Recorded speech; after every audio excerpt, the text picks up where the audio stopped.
Hi, it's Sandy Wyllie. Welcome to my mental health channel, where I wipe away the stigma of mental illness by talking about my own personal struggles, having borderline personality disorder, complex post-traumatic stress disorder, anxiety and panic attacks, depression. I talk about my narcissistic mother and narcissism and how she used to beat me. Several videos on that. I talk about my paranoid schizophrenic father who's been in and out of mental institutes all my life. I talk about my unethical psychologist who raped me and abused me physically and emotionally, and a plethora of other mental health related topics. But I only come on as a former patient of almost 20 years. I am not a licensed therapist. I do not hold a degree in psychology, so I cannot diagnose you or give you a professional opinion. All I ask in return of you is please be kind and respectful in the comments. Be kind to me, be kind to other people who comment. We don't need to agree on everything, but we do need to show respect and kindness always. If you are new to my channel, welcome, welcome. Stick around, take a chance. It's 100% free, so go ahead and click that subscribe button, that little box in the lower right hand corner. That way you will be notified every time a new video comes on. Like it, share it with your friends, leave plenty of comments. I will always respond back to you. Today's video is how do I stop ruminating about past relationships? Alright? What is ruminating? Nope. Outdoor videos, lots of noise. It's coming. They're coming to take me away! They're coming to take me away!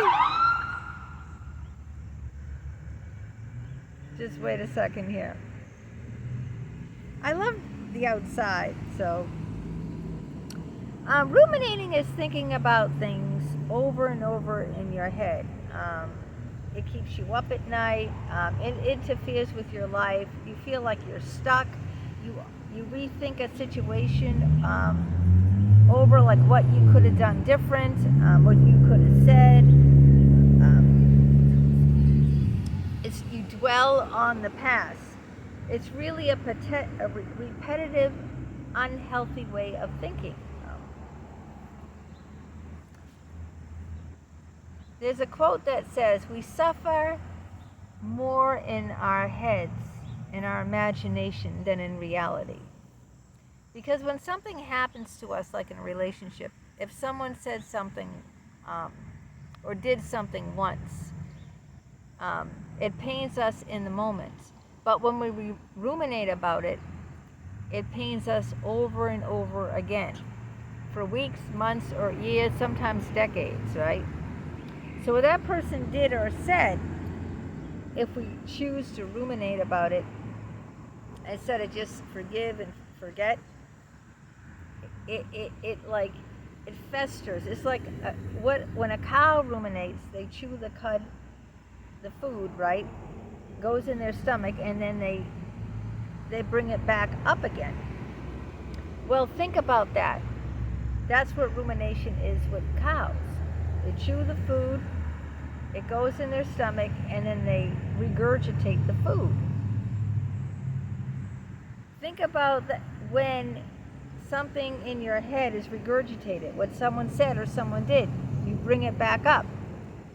It's going to be worse, you bringing it back up, like the cow bringing back up his meal. It's going to be much, much worse, regurgitated, ruminated than it was when it went down the first time, because you're reliving the experience over and over and over, asking yourself these questions that you'll never find the answers to, like what could I have possibly done different, what went wrong, why did this person do this, why did this person say this, and you're just stuck in a vicious loop.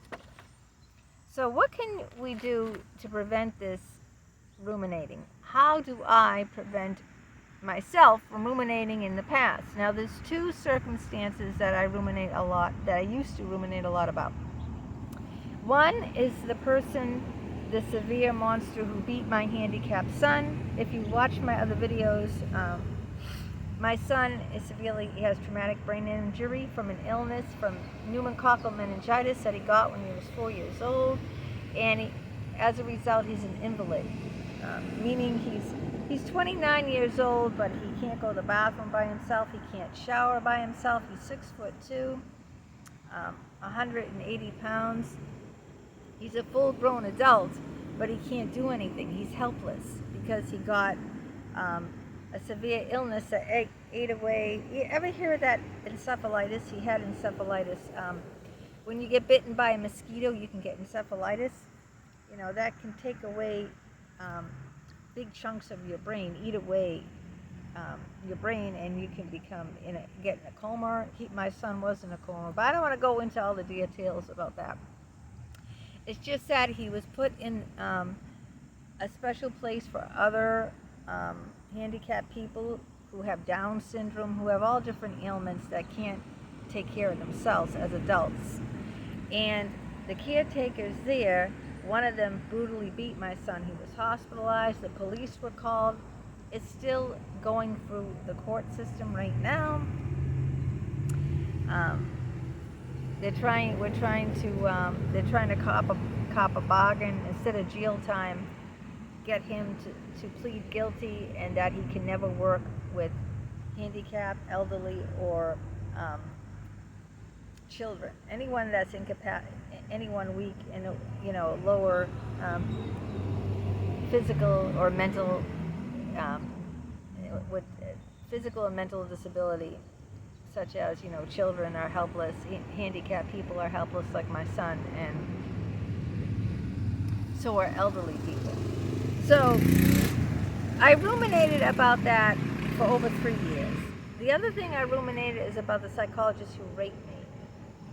I did tons of videos about that, how for 3 years he physically pushed me around, he verbally, emotionally abused me. He got me to perform oral sex on him every week. He took over my sessions by talking about himself and making sexual advances on me. And I ruminated about that. So what can I do to stop ruminating about all these horrific, horrible things that happen to me? How can I prevent it from happening again? And how can I take hold of the situation and get back control of my life? How can I stop ruminating? And this is what I've done to stop ruminating. Instead of asking why questions, I ask what questions. You know those why questions that we can never answer? Why did that staff member beat my son? Okay. Why did my psychologist rape me and push me around? Why did you fill in the blank? Why did my husband cheat on me? Why did my partner punch me in the face? Why, what, you have to replace it, but what can I do? What can I do differently going forward? Well, I stopped going to therapy, so I can never be abused by another psychologist ever again, because I no longer go to therapy. So instead of questioning why did this psychologist do this, why did this psychologist do that, I stopped therapy. Therefore, no therapy, no psychologist can ever abuse me again. Number 2, I put up high boundaries. Very high boundaries. Before, I had no boundaries, okay? A lot of people said, why didn't you just walk away? Why did you stay in that therapy when he was sexually, physically, emotionally, and verbally abusing you? I would have just walked away. Instead of racking my brains out, for years saying, why didn't I walk away? Why was I so stupid? Why did I put up with his abuse? I asked myself, what questions? What can I do now so that never happens again? And one of the answers of the what question is, I'll never go to therapy again. Number 2, therefore I'll never put myself in a position where I can be abused by a therapist. But there's other people out there that could hurt me other than therapists, right? What can I do about that? I can learn to have much higher standards and higher boundaries by being aware of, I did a whole video on manipulation. So if I'm aware of how people manipulate me, and now I am aware, and go watch the other video I did, the video before this, all about manipulation. If I'm aware of how people manipulate, then I will stop something from even happening. All right, I will stop something dead in its tracks. I told you in that video that someone was trying to be friends with me because she saw me, she was trying to manipulate me to use me because I have a car. Now, I stopped that and got rid of her immediately. But years ago, I wouldn't have. I wouldn't have been aware of her manipulation years ago.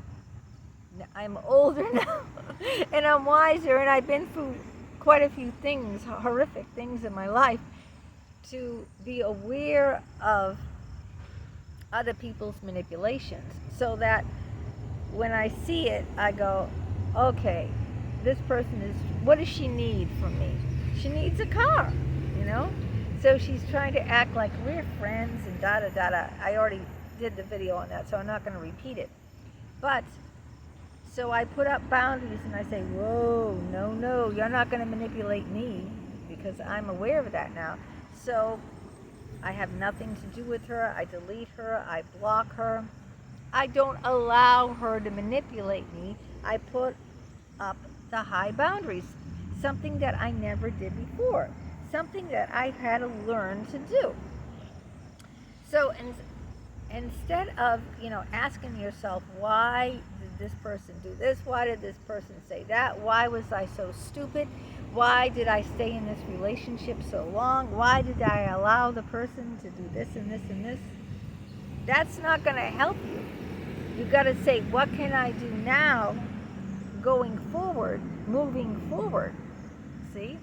What can I do now? That's what you've got to concentrate on.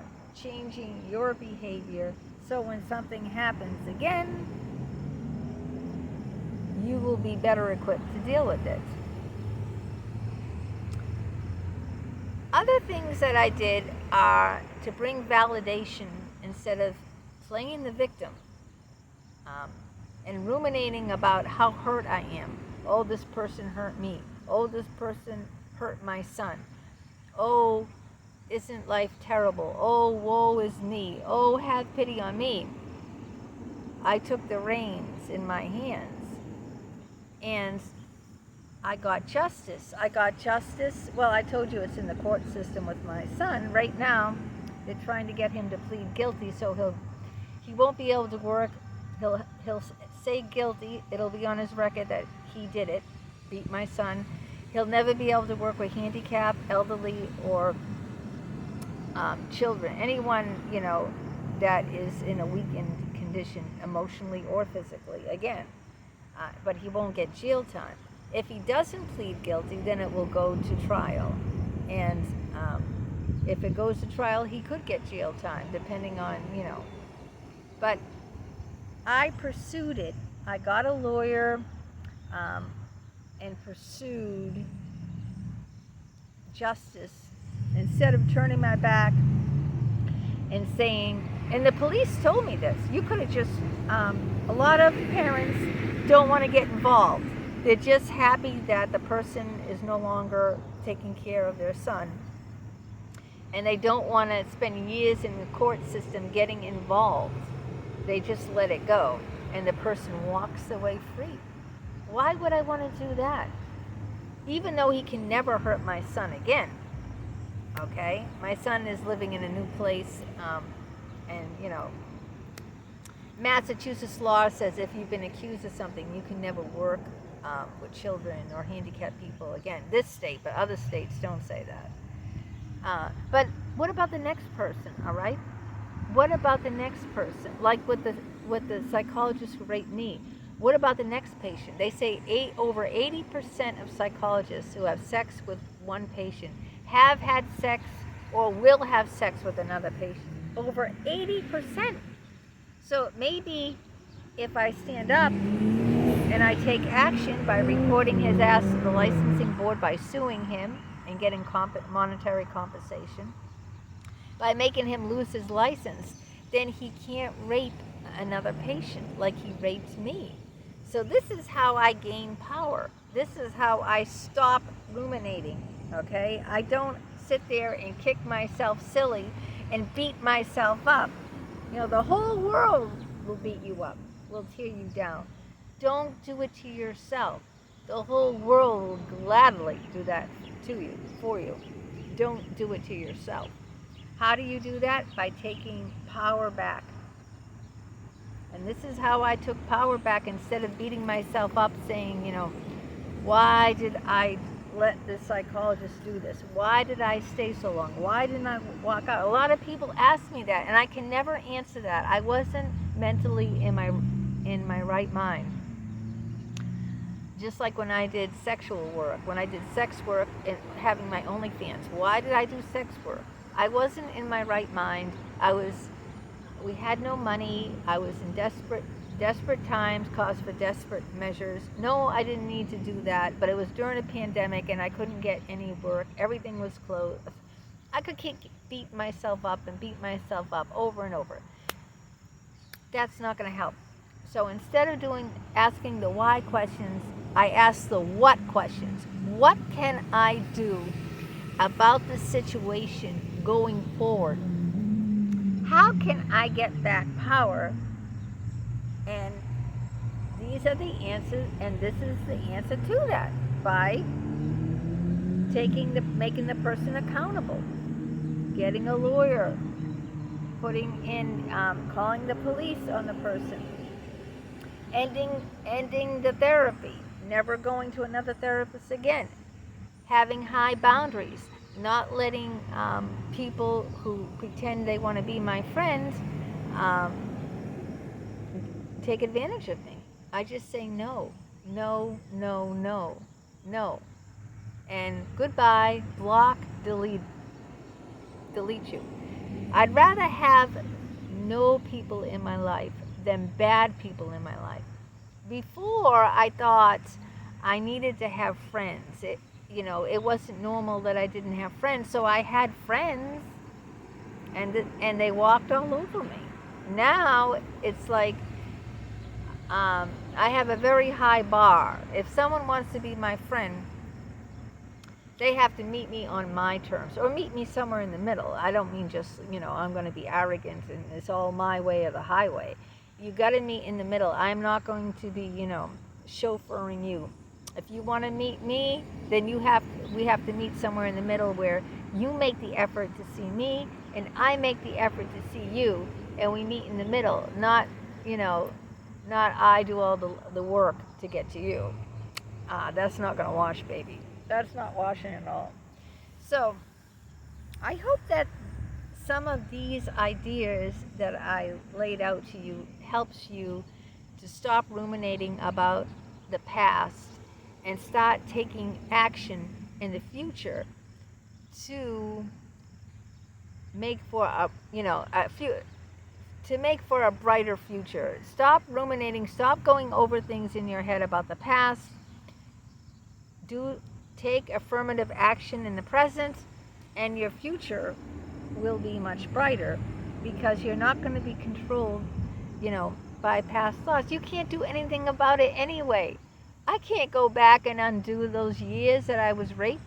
Why did I allow him to do it? Why didn't I, leave right away? I can't go back and undo tons and tons of things that I should have done differently. All those regrets. Everyone has regrets, all right? I have regrets and you have regrets. But what good is, lamenting and, regurgitating, bringing up like the cow crud or whatever it is, curd or whatever, bringing that back up, you know, it's not going to do a hell of beans good for me or for you. So just think, you know, just make a new action plan of how you can, what you can do now going forward. Okay, that's today's video. I hope that you share your stories.